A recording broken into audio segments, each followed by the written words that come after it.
Imagine being sentenced to life in prison for a crime you didn't commit.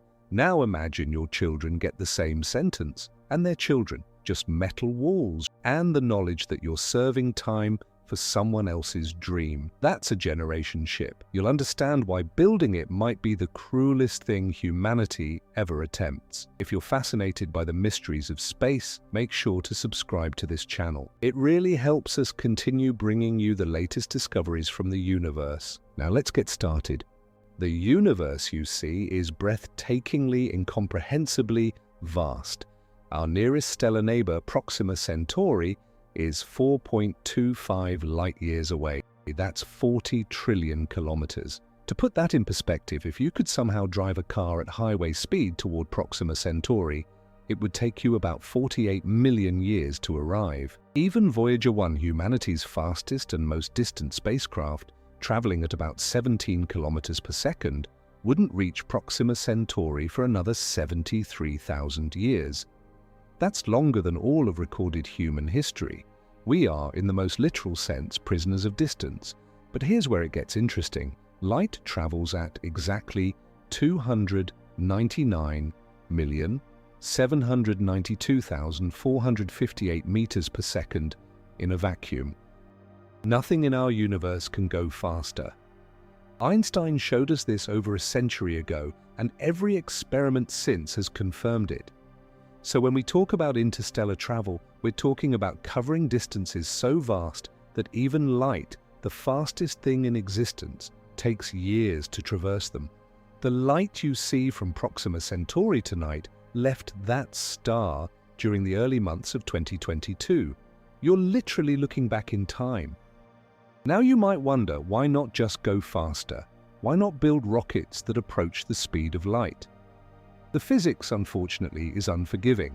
To accelerate even a small spacecraft to just 10% of light speed would require energy equivalent to thousands of nuclear bombs, and we're not talking about a tiny probe here. We're talking about a vessel large enough to house hundreds or thousands of people, along with all their life support systems, food production facilities, water recycling plants, and everything else needed to sustain human civilization for centuries. The energy requirements become astronomical, quite literally beyond anything we can currently produce or store. This is where generation ships enter the picture. Instead of trying to go impossibly fast, what if we just accepted the journey would take a very long time?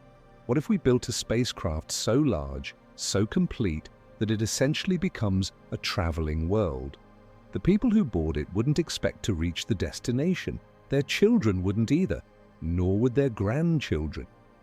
Instead, generation after generation would be born, live their entire lives and die aboard this vessel until finally, perhaps 10 or 15 generations later, their descendants arrive at a new star system. It's a concept that sounds beautiful in theory, a testament to human determination and our ability to think beyond our own lifetimes. But here's the first terrifying reality. Nobody alive today knows if humans can actually survive such a journey. We've never tried it. The International Space Station has taught us a lot about living in space, but astronauts up there stay for months, maybe a year or two at most. They know they're coming home. They can see Earth through the window. Generation ship inhabitants would have no such comfort. They'd be born into a metal world surrounded by the infinite darkness of interstellar space, knowing they will never set foot on a planet, never feel natural sunlight on their skin, never breathe air that didn't come from a recycling system. The psychological impact of this is something we can barely comprehend. Studies conducted by space agencies and universities across Earth have looked at isolation, confinement, and the human psyche. Mars mission simulations, Antarctic winter overcruise, submarine deployments, these all give us clues. And what they've found is concerning. Humans are not evolved for eternal enclosure. We're savanna creatures adapted to wide horizons and changing landscapes. When you confine people to small spaces for extended periods, you see increased rates of depression, anxiety, interpersonal conflict, and in extreme cases, complete psychological breakdown. Now imagine that's not for a year or two, but for your entire existence. So you're born in a corridor, you grow up looking at the same walls, you work, fall in love, raise children, grow old and die, all within the same recycled environment, and your children will do exactly the same. So will their children, for generations. Speaking of light and time, if you're curious about how photons themselves experience the universe across cosmic distances, I highly recommend checking out my video called The Terrifying Truth of Ancient Light. Do photons ever die? It explores another mind-bending aspect of cosmic travel that connects deeply to what we're discussing here. The second terrifying reality is radiation.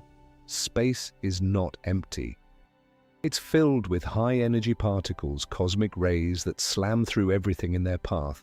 These aren't like the gentle sunlight we experience on Earth's surface. Our planet's magnetic field and atmosphere shield us from the worst of it. In deep space, there's no such protection. Research published in the Astrophysical Journal in 2022 by physicist Philip Lubin and his colleagues examined what happens to spacecraft traveling through the interstellar medium. What they found is sobering. At relativistic speeds, even the thin hydrogen gas between stars becomes deadly. But generation ships won't be traveling at relativistic speeds. They'll be going much slower, which means centuries of exposure to galactic cosmic rays. These are high-energy protons and atomic nuclei, many originating from supernovae, some traveling at 99% the speed of light. When they hit human tissue, they don't just damage cells, they shred DNA, creating mutations that can lead to cancer, neurological damage, and genetic problems passed down to future generations. A comprehensive review published in the European Physical Journal Plus in 2026 examined radiation risks for human space exploration. The findings were stark. Without adequate shielding, astronauts on a multi-year journey would face radiation doses far exceeding safe limits. We're talking about exposure levels that could cause cataracts, cardiovascular disease, damage to the central nervous system, and significantly increased cancer risk. Now multiply that by generations. Children born on a generation ship would be exposed from conception. Their developing brains and bodies are even more vulnerable to radiation damage than adults. And here's the truly frightening part. We don't yet know how to build shielding light enough and effective enough to protect a generation ship's inhabitants for centuries. Traditional shielding uses mass, lead, water, polyethylene. These materials can absorb or deflect radiation, but they're heavy. Every kilogram of mass you add to a spacecraft requires more energy to accelerate it, more fuel, more cost. For a generation ship that needs to house thousands of people and sustain them for hundreds of years, the shielding requirements become staggering.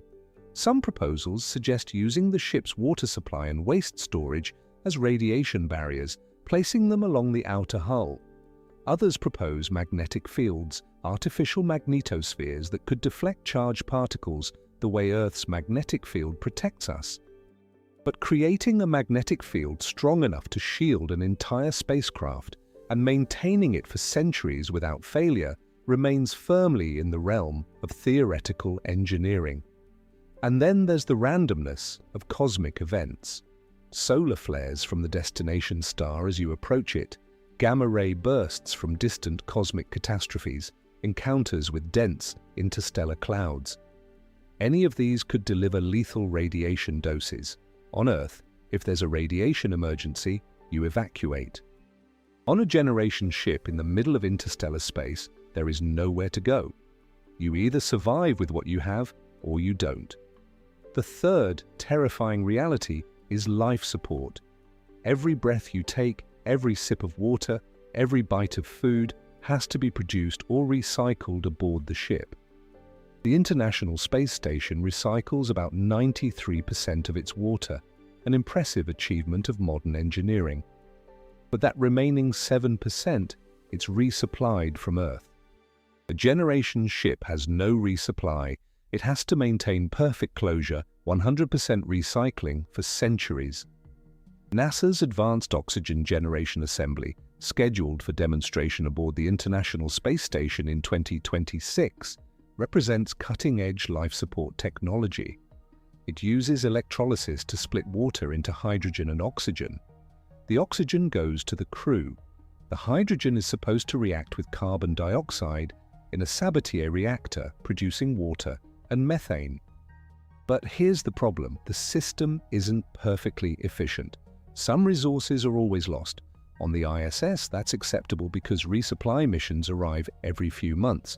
On a generation ship, even a tiny loss rate compounds over time. Lose 1% of your water per year, and in a century, you've lost most of your supply. Researchers at the University of South Florida and NASA's Kennedy Space Center have been developing something called the Organic Processor Assembly, or OPA, which treats human waste and recovers resources. Their multi-year operation tests, with results presented at the International Conference on Environmental Systems in 2025, showed that the system could process fecal waste and recover nutrients and water. It's impressive work. They even grew plants using the recovered nutrients. But again, these are controlled tests over a few years. A generation ship needs this technology to work flawlessly for centuries. One major failure, one contamination event, one unexpected chemical reaction that poisons the water supply, and the entire mission ends in catastrophe. Then there's food production. You can't pack centuries' worth of freeze-dried meals. The ship needs agriculture, probably massive hydroponic or aeroponic facilities where plants grow under artificial light. These plants would provide food, yes, but also oxygen and psychological benefits. Studies in bioregenerative life support systems suggest that a crew of 4 might need approximately 200 square meters of growing area to produce enough food. Scale that up to a crew of thousands and you're talking about vast agricultural decks, essentially farms in space. But farming is complex even on Earth, with its stable climate and rich soil ecosystems. In a closed spacecraft environment, you're dealing with artificial everything. Pollination has to be managed, either mechanically or with insects brought along for the purpose. Pests and diseases can devastate crops, and in a closed environment, they can't be controlled with many traditional pesticides that might contaminate the air or water systems. Genetic diversity of crop species has to be maintained, or a single pathogen could wipe out your entire food supply. You need redundancy, multiple growing chambers with isolated systems, so that if one fails, the others can sustain the population. And here's something most people don't consider: diet fatigue. Imagine eating the same dozen or so crops for your entire life. Wheat, rice, soybeans, potatoes, lettuce, tomatoes, whatever can be efficiently grown in your hydroponic bays. No ocean fish, no beef or chicken unless you dedicate massive resources to animal husbandry, which is energetically inefficient. No variety beyond what your carefully maintained seed bank allows. Nutritionally, it might be adequate. Psychologically, it's another form of deprivation. NASA's Bionutrients project, which extended operations through 2025, is exploring ways to use engineered microorganisms to produce vitamins and nutrients on demand. It's the kind of innovation that could help, but it also highlights how much we're still figuring out. We don't have all the answers yet. We're learning as we go. The fourth terrifying reality is the population itself. How many people do you need on a generation ship to avoid genetic bottlenecks and maintain a healthy, viable population for centuries? This isn't just a theoretical question. Researchers like Frédéric Marin at the University of Strasbourg have used computer simulations to model the genetic evolution of multi-generational populations in isolated spacecraft environments. Their work, published in 2021 and updated in February 2025, incorporated sophisticated models of human genetics, including all 46 chromosomes, meiosis with crossing over, and mutations from cosmic radiation. What they found is both fascinating and disturbing. Under ideal conditions with neutral mutations, a starting population of about 500 individuals could maintain genetic diversity over a journey lasting several centuries. But when they added realistic factors like the effects of mutations on life expectancy, fertility, and miscarriage rates, especially under increased radiation exposure, the results changed dramatically. Natural selection starts affecting the genetic structure. If the spacecraft's shielding fails or degrades over time, allowing higher radiation levels, the population could face increasing health problems, reduced fertility, and genetic drift toward harmful traits. Think about what this means. You're not just building a ship that has to keep people alive, you're creating a breeding population that has to remain genetically healthy for 10, 15, maybe 20 generations. Every person aboard becomes part of a careful genetic equation. Who has children with whom starts to matter in ways that feel uncomfortably eugenic. Do you monitor genetics and encourage certain pairings to maintain diversity? Do you bring frozen embryos or genetic material to introduce new diversity periodically? These are questions that touch on ethics, personal freedom, and the very nature of what it means to be human. And here's an even darker consideration. What happens if people choose not to have children? On Earth, that's a personal decision. On a generation ship, it's a threat to the mission. You need a relatively stable population size, too few births, and you don't have enough people to maintain the ship and continue the journey. Too many births, and you exceed your life support capacity. Some level of population control becomes necessary, but who decides? Who has the authority to tell someone they can or cannot have a child? It's a level of social control that most modern societies would find abhorrent, yet it might be absolutely necessary for survival. The fifth terrifying reality is governance and social stability. Imagine the social structure required for a generation ship. You have a population that must remain cohesive and cooperative for hundreds of years. There's no escape from conflict. If two communities on Earth hate each other, they can live on opposite sides of the planet. On a generation ship, everyone is locked together in close proximity forever. One major social collapse, one civil war, one breakdown in the rule of law, and the entire mission could fail. Historical examples give us clues. The Polynesian voyages across the Pacific, some of the longest sustained ocean journeys in human history, required incredible social cohesion. But those voyages lasted weeks or months, not centuries. Isolated communities like Pitcairn Island, founded by bounty mutineers, descended into violence and dysfunction within a single generation. Antarctic research stations, despite careful crew selection, sometimes experience serious interpersonal conflicts during long winter isolations. Now extend that to lifetimes, to generations. What kind of government does a generation ship need? Democracy sounds appealing, but what if the majority votes to turn the ship around or to alter course to a closer but less suitable destination? The original mission parameters were set by people long dead. Do their distant descendants have an obligation to honor them? What if new information arrives via radio transmission from Earth? What if humanity develops faster propulsion and sends a message saying, "Stay put, we're sending a faster ship that will reach the destination before you"? Do the generation ship inhabitants abort their mission, knowing that they and their children and grandchildren will live and die in space for nothing? Then there's cultural and knowledge preservation. The people who design and build the generation ship will have all of Earth's accumulated knowledge to draw from. But the crew, especially those born many generations into the journey, will be separated from Earth by both distance and time. Radio signals take years to travel between stars. By the time a message from Earth reaches the ship, the information could be decades out of date. And as time passes, the cultural connection to Earth will fade. This is what anthropologists call cultural drift. Each generation reinterprets the mission, the purpose, the history, language changes, beliefs evolve. There's a real risk that after 10 or 15 generations, the inhabitants might no longer understand why they're on this journey, Some might even forget they're on a ship. Imagine children born in an enclosed environment who've never seen the sky. To them, the ship is the entire universe. The original mission to reach a distant planet might become mythology, a religious belief rather than a historical fact. Science fiction has explored this concept in stories like Orphans of the Sky and Non-Stop. And while these are fiction, they're based on real psychological and sociological principles.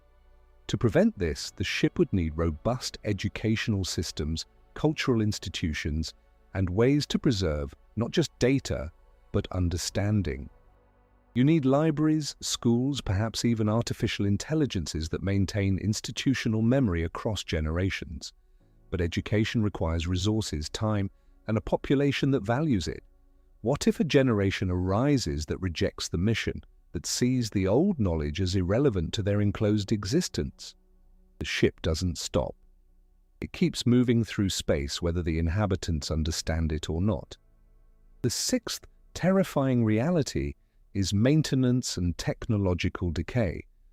The generation ship is fundamentally a machine, and all machines break down, components wear out, materials degrade, systems fail.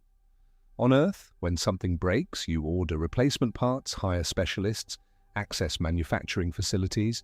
On a generation ship, you have only what you brought with you and what you can manufacture aboard. This means the ship must carry raw materials, fabrication equipment, three-dimensional printers capable of producing everything from circuit boards to hull patches. The crew must maintain expertise in hundreds of technical fields across generations. You can't afford to lose knowledge if the last person who truly understands the fusion reactor dies without properly training a replacement. That knowledge is gone. You can't Google it, you can't call technical support. You either figure it out from whatever manuals and databases you have, or the reactor fails, and with it, perhaps the entire ship. Engineers call this graceful degradation versus catastrophic failure. A well-designed system degrades slowly, giving you warning signs, time to repair or adapt. A poorly designed system fails suddenly and completely. For a generation ship, you need extreme redundancy. Multiple power generation systems, backup life support, spare parts for everything critical. But redundancy adds mass, and mass means more energy required for propulsion. There's also the issue of cosmic impacts. Space isn't empty. There are dust grains, micrometeoroids, possibly even larger objects.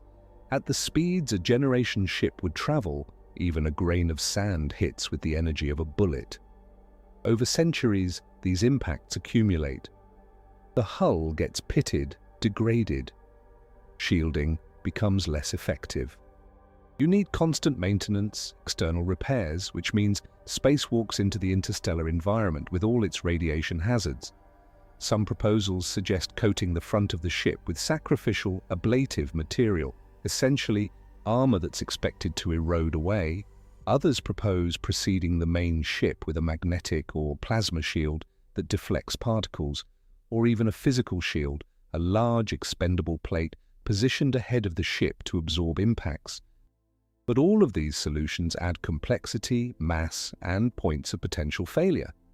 The seventh terrifying reality is propulsion and energy. How do you move a massive generation ship up to a reasonable fraction of light speed, then slow it down again when you reach your destination? This is one of the most daunting engineering challenges imaginable. Chemical rockets, the kind we use today, are completely inadequate. They don't carry enough energy per unit of fuel mass. You'd need fuel masses many times larger than the ship itself, which is impractical. Nuclear fission could help, but even that has limits. The most commonly discussed serious proposals involve either nuclear fusion or matter-antimatter reactions. Fusion power, the same process that lights up stars, offers tremendous energy density. A fusion reactor could theoretically provide both propulsion and electrical power for the ship's systems for centuries. Projects like Project Daedalus, conceived by the British Interplanetary Society in the 1970s, proposed using fusion rockets to reach nearby stars. The concept was sound. fused deuterium and helium-3 to produce thrust, accelerate to about 12% of light speed, and coast the rest of the way.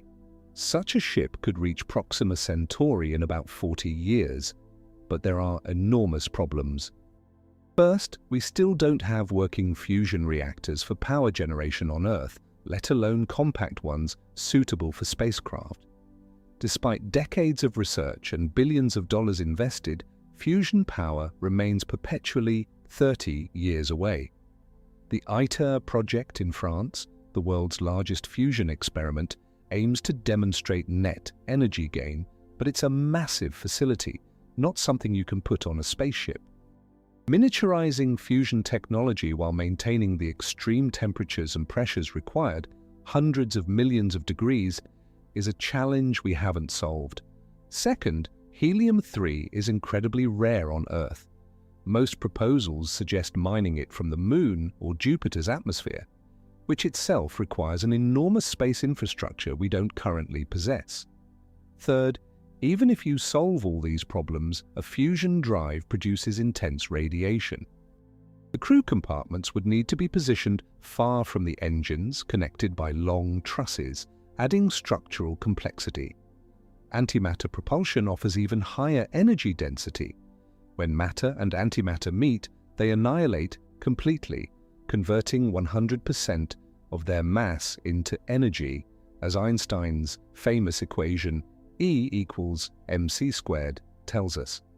A tiny amount of antimatter could produce tremendous thrust. But antimatter is even more problematic than fusion fuel. It doesn't exist naturally in our part of the universe. We have to manufacture it particle by particle in massive accelerators like the Large Hadron Collider. Currently, humanity produces antimatter at a rate measured in nanograms per year, and it costs trillions of dollars per gram. To fuel a generation ship would require kilograms, maybe tons, of antimatter. And then there's storage. Antimatter annihilates on contact with normal matter, so it must be contained in magnetic or electric fields, suspended in perfect vacuum. Any containment failure, even briefly, means instant catastrophic explosion. You're essentially flying with a bomb that makes nuclear weapons look gentle. The risk assessment becomes nightmarish. Some proposals bypass carrying fuel altogether. The Bussard ramjet, conceived by physicist Robert Bussard in 1960, proposed using enormous magnetic fields to scoop up hydrogen from the interstellar medium and fuse it for propulsion as you go. It's an elegant idea. The ship collects its own fuel from space. But the engineering is staggering. The magnetic scoop would need to be hundreds or thousands of kilometers across. And recent analyses suggest that the drag from the magnetic field interacting with the interstellar medium might actually slow you down more than the fusion thrust speeds you up. It's a beautiful concept that probably doesn't work in practice. Another approach is beamed propulsion. Instead of carrying fuel, you have enormous laser or microwave arrays in your home solar system that beam energy to your ship's light sail, pushing it to high speeds. This is the principle behind Breakthrough Starshot, an initiative funded by Yuri Milner and supported by scientists including the late Stephen Hawking. Their goal is to send gram-scale probes to Alpha Centauri at 20% light speed using ground-based lasers. But scaling this up to a generation ship with thousands of people is essentially impossible with foreseeable technology. The power requirements become absurd. You'd need laser arrays with total power output rivaling the entire current energy consumption of human civilization, operated continuously for years or decades. And once you turn off the beam, that's it. The ship can't slow down at the destination without some other propulsion method. Which brings us to deceleration, something often overlooked in casual discussions of interstellar travel. You've spent decades, maybe a century, accelerating to 10 or 20% of light speed. Now you're approaching your destination star system. If you don't slow down, you just fly through it and keep going into the void beyond. But slowing down requires just as much energy as speeding up. If you used fuel to accelerate, you need fuel to decelerate, which means you had to carry that fuel with you the whole journey, which means you needed even more fuel to accelerate that fuel mass, and so on. The tyranny of the rocket equation makes the whole thing spiral into impossibility. Some proposals suggest using the destination star's light for deceleration, turning your light sail around and letting photon pressure slow you down. Others propose magnetic braking, using the ship's magnetic field to interact with the destination star's stellar wind. Each has severe limitations and requires technologies we're only beginning to understand. The eighth, terrifying reality is purpose and meaning. This might sound philosophical rather than scientific, but it's deeply practical. Human beings need purpose. We need to feel that our lives matter, that our actions have meaning. The original crew boarding a generation ship might have that. They're pioneers, heroes, taking the first steps toward the stars. They chose this mission. But what about their great-great-great-grandchildren? They didn't choose anything. They were born into this existence with no alternatives. They'll live their entire lives in service to a goal they'll never see achieved, a destination they'll never reach. Their purpose is to survive, maintain the ship, reproduce, and raise the next generation to do the same. That's it. Their entire existence is transitional, a bridge between the people who started the journey and the people who will finish it.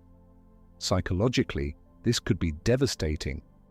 Studies of purpose and meaning in human life consistently show that people need to feel their actions contribute to something larger than themselves. On a generation ship, you're contributing to a mission that won't succeed for generations after your death.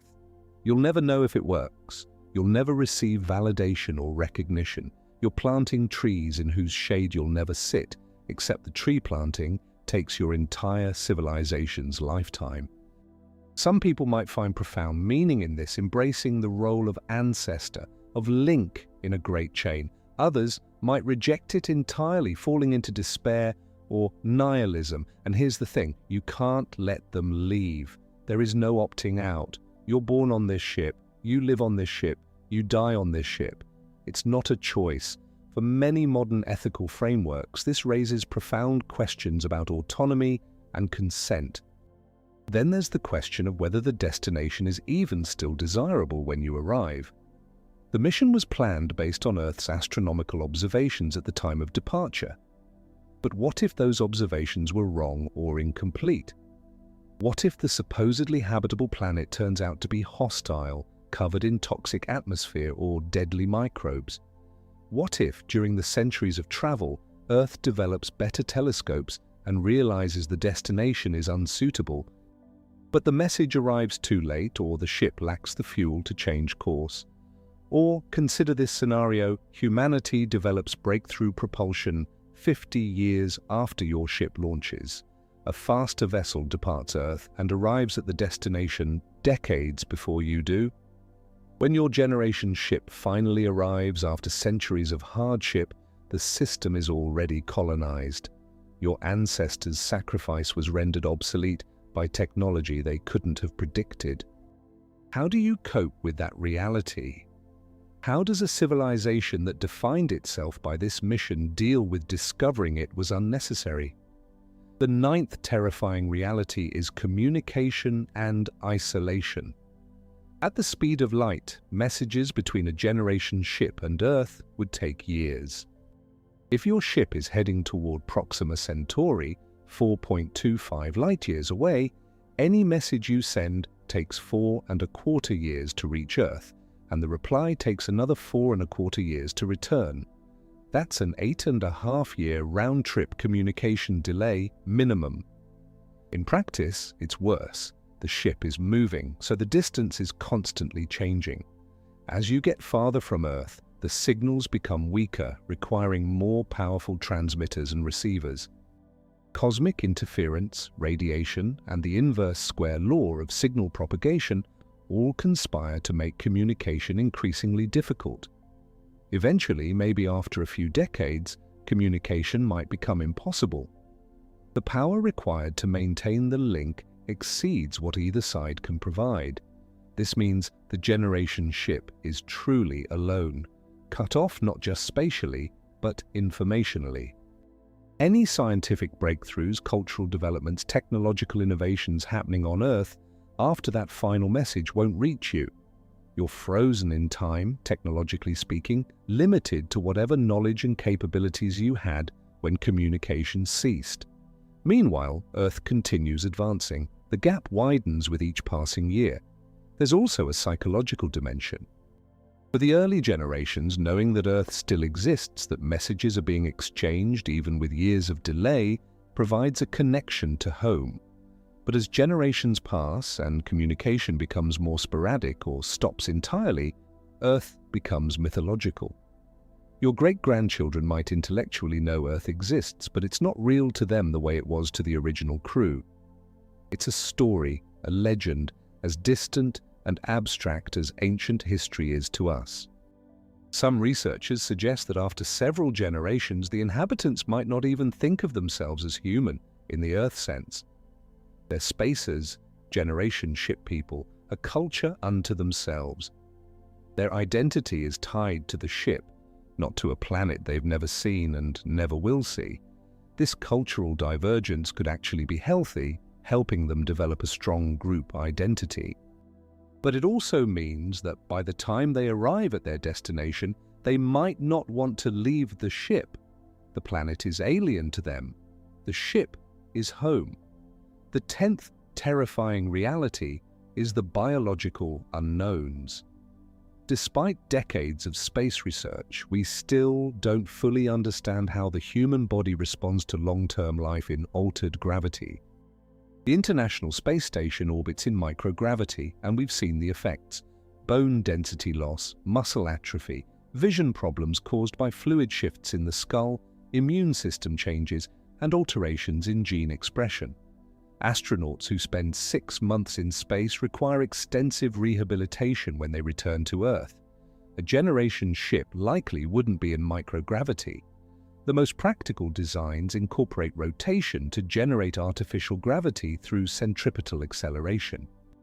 Imagine a massive cylinder or torus spinning along its axis. Stand on the inner surface and the rotation pushes you outward, simulating gravity. This concept goes back to Konstantin Tsiolkovsky in the early 20th century and was refined by space visionaries like Gerard O'Neill in the 1970s. O'Neill's cylinder designs were enormous, several kilometers long, and wide enough to house millions of people. They'd rotate at about 1 revolution per minute or slower, generating Earth-normal gravity on the inner surface. You'd have landscapes, buildings, even weather inside. It's a beautiful vision, and the physics works, but the engineering challenges are monumental. First, you need to build a structure strong enough to withstand its own rotation. The materials must handle tremendous stresses without tearing apart. You need advanced composites, possibly carbon nanotubes or other materials that we're only beginning to develop. Second, the structure must be balanced perfectly. Any mass imbalance creates wobble, which could tear the ship apart over time. Every time you move cargo, every time someone is born or dies, you're changing the mass distribution slightly. You need active balancing systems to compensate. Third, there's the Coriolis effect. When you move within a rotating reference frame, your path curves. Drop a ball and it doesn't fall straight down, it curves to the side. This effect is proportional to the rotation rate and the size of the structure. In a small, fast-rotating habitat, the Coriolis forces would be strong enough to cause nausea and disorientation. You need a large diameter and slow rotation rate to minimize this, which means more mass, which means more energy to accelerate. But here's the deeper concern. We don't know how human reproduction and development work in partial or artificial gravity over multiple generations. Every human who's ever been born developed in Earth's 1G gravitational field. We have no idea if conception, pregnancy, fetal development, and childhood growth proceed normally in different gravitational environments. Some animal studies suggest problems. Experiments with pregnant rats in space have shown developmental abnormalities. What if children born in artificial gravity have skeletal or cardiovascular problems? What if there are subtle issues that only become apparent after generations, cumulative effects we can't predict? The generation ship inhabitants can't turn back. If the second or third generation starts experiencing severe health problems due to the gravity environment, they're stuck. They can't change it without massive engineering modifications, if it's even possible. There's also the issue of microbiomes. Human beings aren't individuals, biologically speaking. We're ecosystems. Our bodies host trillions of bacteria, fungi, and other microorganisms that are essential for digestion, immune function, and even mental health. These microbiomes are shaped by our environment, our diet, and the people we interact with. On Earth, we're constantly exchanging microbes with the environment, with animals, with other people. It's a dynamic, diverse system. On a generation ship, you have a closed microbial environment. The initial crew brings their microbiomes, but over time, diversity will decrease. Some species will thrive in the ship's environment, others will go extinct. The crew's microbiomes will converge, becoming more similar to each other. We don't know what this means for long-term health. Will their immune systems weaken from lack of diverse microbial challenges? Will novel infections emerge from commensal bacteria that become pathogenic in the altered environment? Research presented at the International Conference on Environmental Systems in recent years has explored bioregenerative life support systems using microorganisms to process waste and recycle nutrients.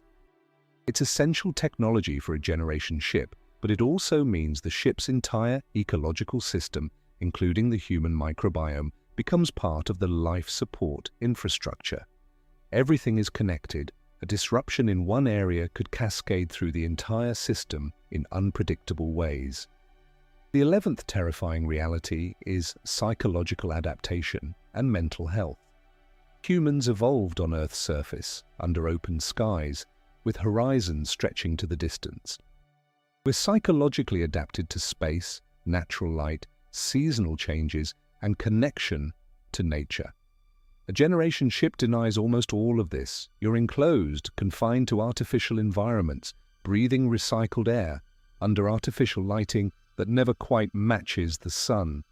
Studies of isolated environments give us hints about the psychological challenges.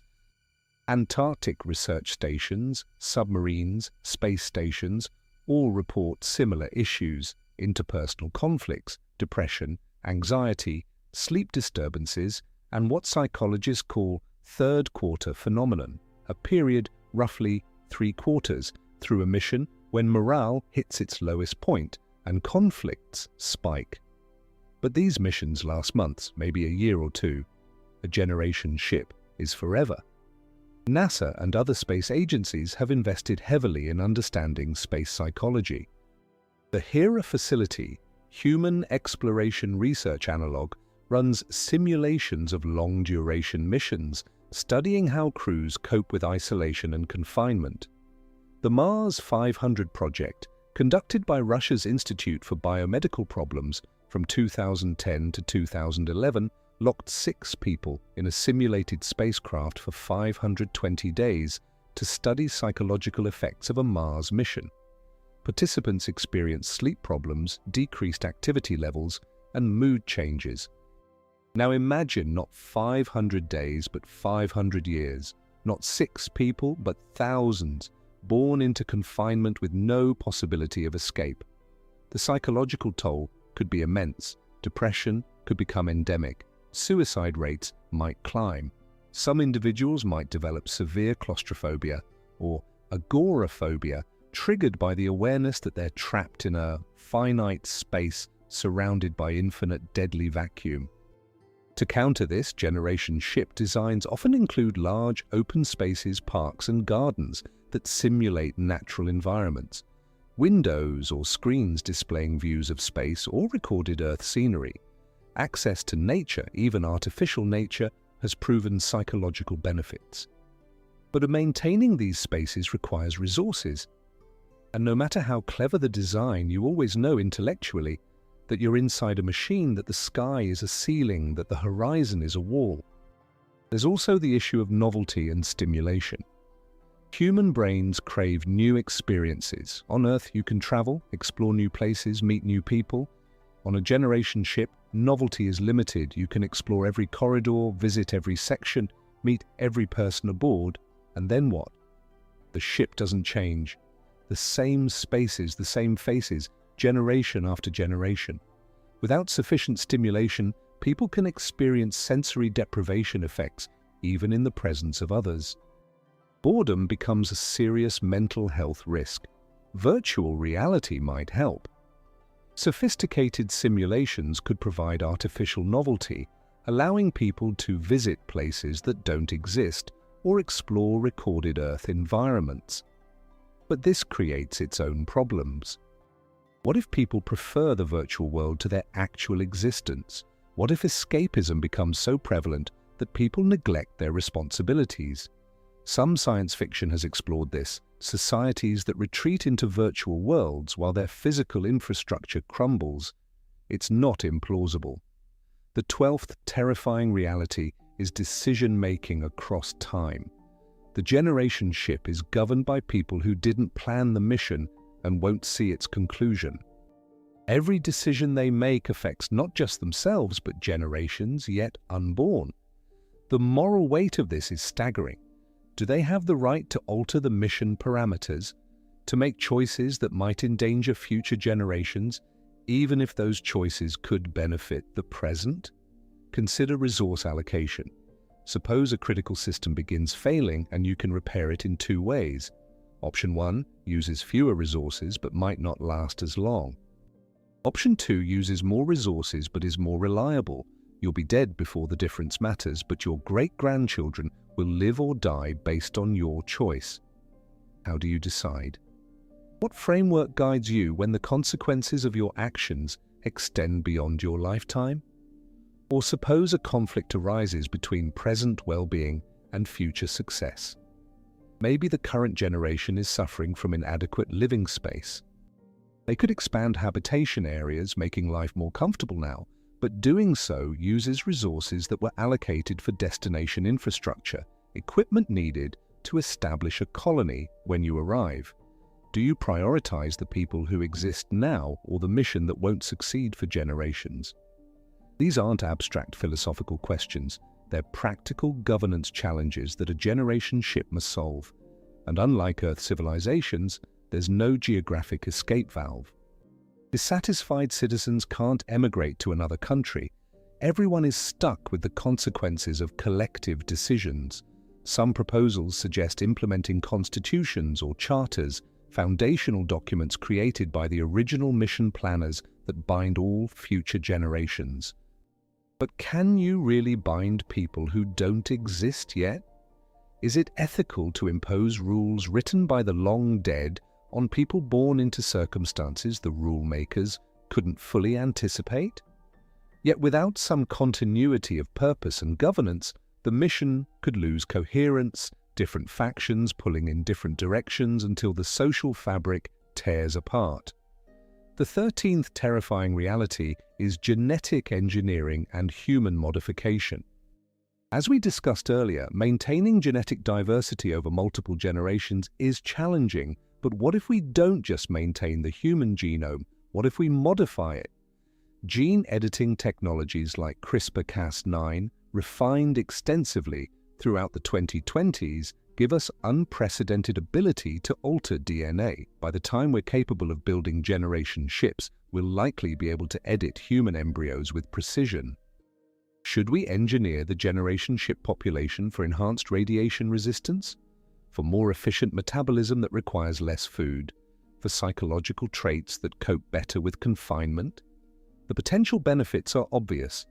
If you could make people naturally resistant to radiation damage, you'd solve one of the biggest health risks. If people needed less food, your life support burden decreases.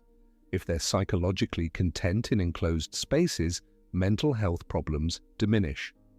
But the ethical implications are profound. You're not just making choices for yourself, you're altering the fundamental nature of future human beings without their consent.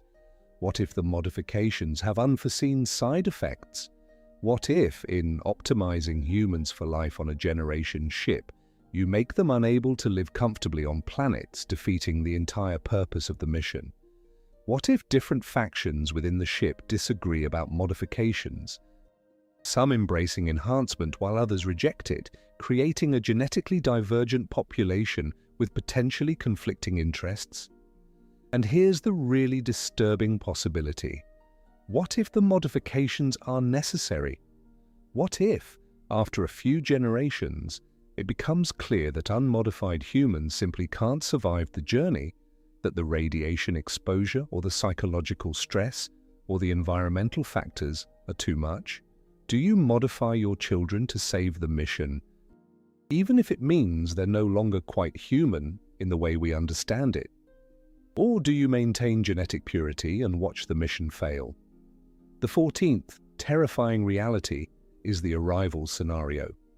After centuries of travel, multiple generations living and dying in transit, the generation ship finally approaches its destination. This should be a moment of triumph, the culmination of an epic journey. But it's also terrifying in ways that are easy to overlook. First, there's the skill gap. The people who arrive at the destination are descendants of the original crew, separated by potentially 20 or more generations. They've spent their entire lives maintaining a ship in relatively stable cruise mode, but arrival requires completely different skills. They need to survey planets, establish orbital infrastructure, build landing craft, descend to a planetary surface potentially for the first time in their entire civilization's living memory, and establish a viable colony in a completely alien environment. Think about this. These people have never experienced a planet. They've never felt wind, natural rain, or stood under an open sky.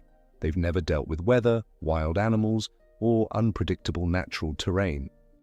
Their entire existence has been in controlled, enclosed environments. The psychological shock of planetfall could be overwhelming. Some might find it liberating, finally experiencing what humans were evolved for. Others might find it terrifying, suffering from agoraphobia when confronted with endless open spaces and no visible walls. There's a real possibility that after generations aboard the ship, a significant portion of the population won't want to leave. The ship is home. It's all they've ever known, all their ancestors have known. The planet below is alien, unknown, dangerous. Some science fiction stories explore this. Civilizations that remain aboard their generation ships even after arrival, treating the ships as permanent space habitats, while only a minority colonizes the planet. It sounds absurd, but psychologically it makes sense. Second, there's the question of whether the destination is actually habitable. Your information comes from observations made from Earth, decades or centuries before arrival, from 4 light-years away or more.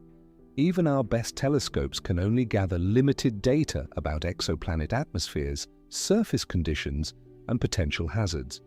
You might arrive to discover that the supposedly Earth-like planet has a toxic atmosphere, is tectonically unstable, is bombarded by lethal radiation from its star, or harbors hostile microbial life. Astrobiology is only beginning to understand what makes a planet truly habitable, not just chemically, but biologically. A planet might have oxygen, water, and comfortable temperatures, but if its biochemistry is incompatible with Earth life, or worse, if it hosts microorganisms that are pathogenic to humans, it could be deadly. We have no way of knowing until we arrive and conduct detailed analysis, by which point the generation ship has expended all its fuel reaching this destination. There's no turning back. Third, assuming the planet is habitable, you face the challenge of actually colonizing it. You need to transport thousands of people and enormous amounts of equipment from orbit to the surface. This requires shuttles, landing craft, or some kind of space elevator infrastructure, none of which can be adequately tested until you arrive.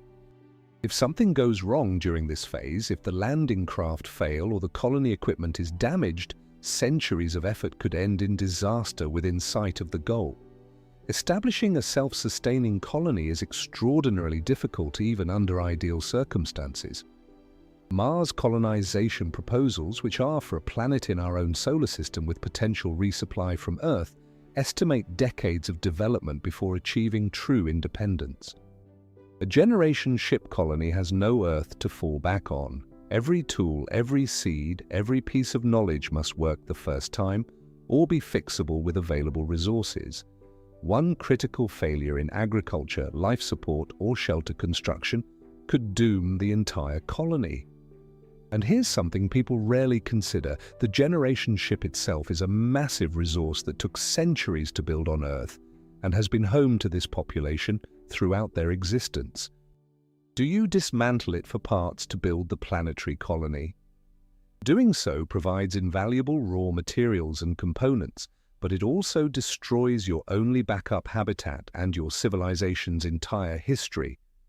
The ship is a museum, a monument, the vessel that carried humanity to a new star. Do you strip it down for scrap metal? The decision is practically necessary but emotionally devastating. The 15th terrifying reality is the ethics of the entire endeavor. Let's step back and look at the big picture. Is it ethical to send people on a journey they didn't choose, that their descendants didn't choose, with no possibility of return? The original crew volunteers, yes, but every person born afterward is committed to this mission by accident of birth. They have no alternative, no way to opt out. Their entire lives are predetermined, dedicated to a goal set by ancestors they never knew. Some philosophers argue this is no different from any parent-child relationship. Parents make decisions that constrain their children's futures all the time. Where to live, what values to teach, what opportunities to provide. Children don't choose to be born, yet we don't consider normal parenting unethical. A generation ship, in this view, is just an extreme version of the same dynamic. But others argue there's a fundamental difference. On Earth, children grow up with choices. They can move, change careers, reject their parents' values, forge their own paths. The constraints are real but not absolute. On a generation ship, the constraints are total. You cannot leave. You cannot change the fundamental parameters of your existence. You're born into a mission that spans your entire life and demands your participation whether you consent or not. For philosophical frameworks that prioritize individual autonomy, this is deeply problematic. There's also the question of whether it's ethical to commit resources to generation ships when Earth itself faces existential challenges. Building even one generation ship would require an astronomical investment, potentially trillions of dollars, decades of effort, and resources that could address climate change, poverty, disease, or other pressing problems. Is it morally justifiable to pursue interstellar colonization when billions of people on Earth lack basic necessities? Proponents argue that putting humanity's eggs in multiple baskets is essential for long-term survival. An extinction event on Earth, whether from asteroid impact, nuclear war, pandemic, or climate catastrophe, could wipe out our entire species if we remain confined to one planet. Establishing independent colonies on other worlds ensures that even if Earth is destroyed, humanity continues. From this perspective, generation ships aren't a luxury, they're insurance, an essential investment in species survival. But critics counter that this logic only makes sense if we've already solved our problems on Earth. If we can't create sustainable civilizations on our home planet, with its abundant resources, breathable atmosphere, and protective magnetosphere, what makes us think we can succeed in the far harsher environment of interstellar space or alien worlds? Perhaps we should master planetary stewardship here before attempting to spread across the galaxy. The 16th terrifying reality is mission abort scenarios. What happens if something goes catastrophically wrong during the journey? A plague kills half the population. A reactor meltdown irradiates critical sections of the ship. A social collapse leads to civil war. An asteroid impact breaches the hull beyond repair. These scenarios aren't just theoretical. Over a journey spanning centuries, the probability of at least one catastrophic event approaches certainty. In most of these scenarios, there's no rescue coming. Earth is years away by radio signal, decades or centuries away by even the fastest conceivable ship. You're entirely on your own.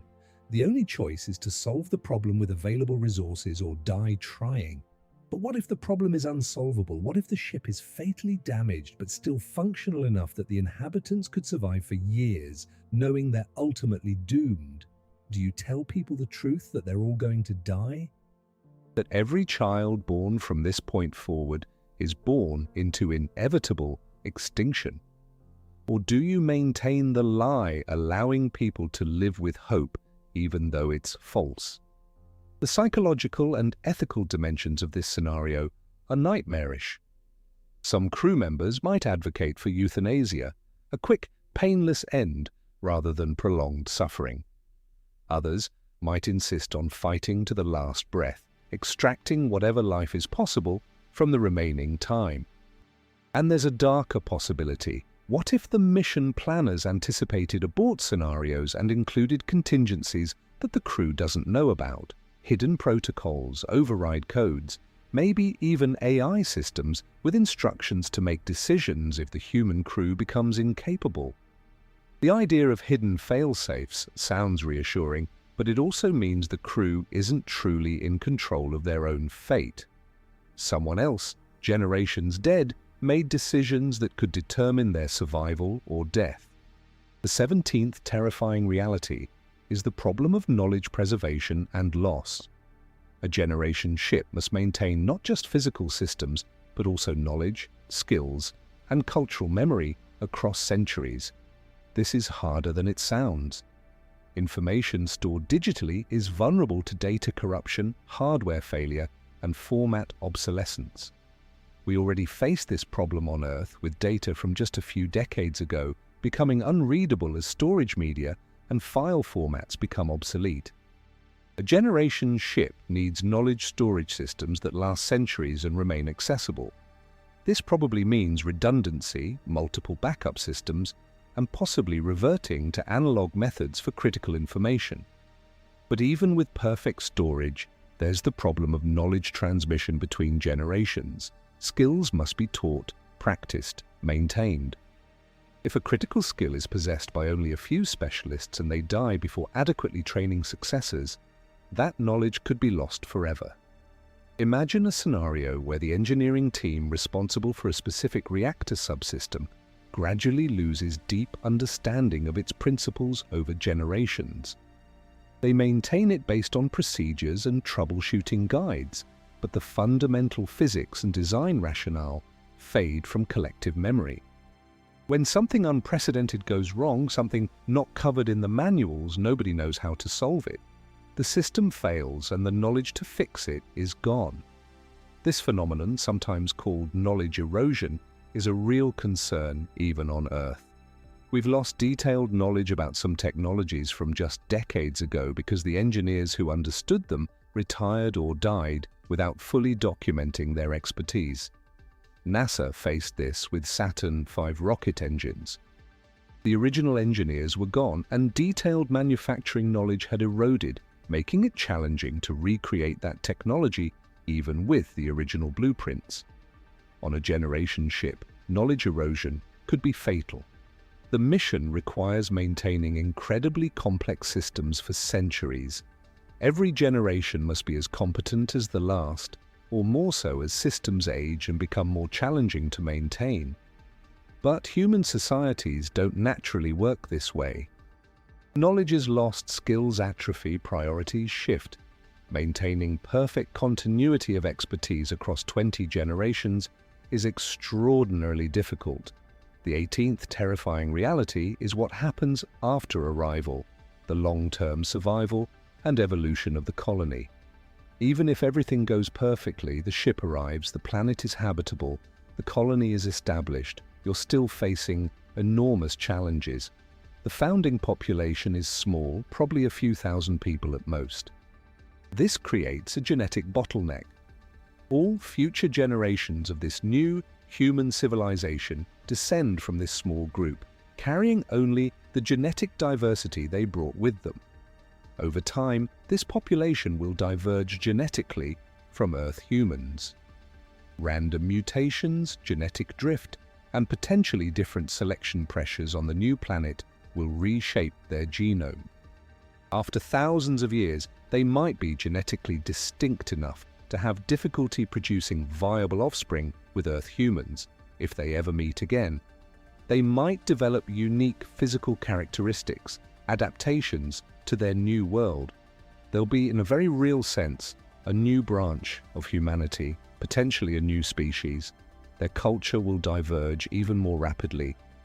Separated by light years from Earth, with no meaningful communication, they'll develop their own languages, religions, art, values, and social structures.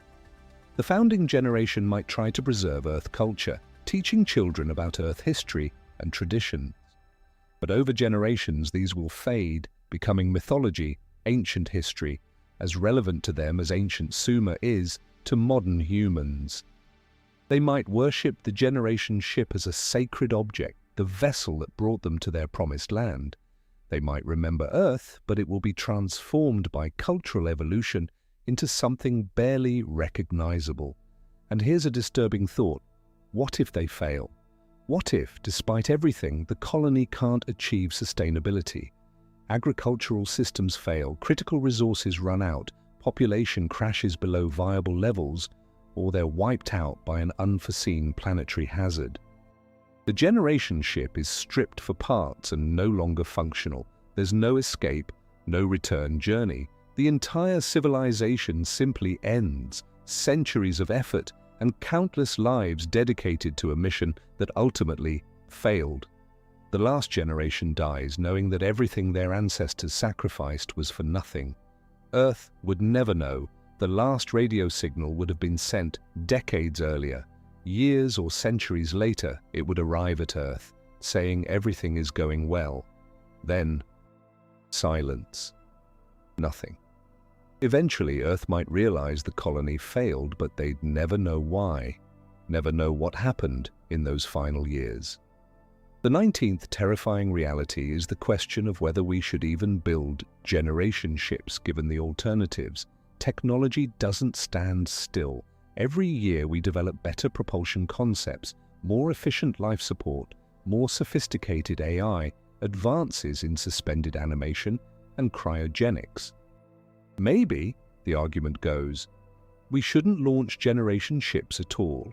We should wait for better technology. But waiting has its own risks.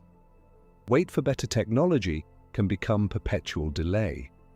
There's always something better on the horizon.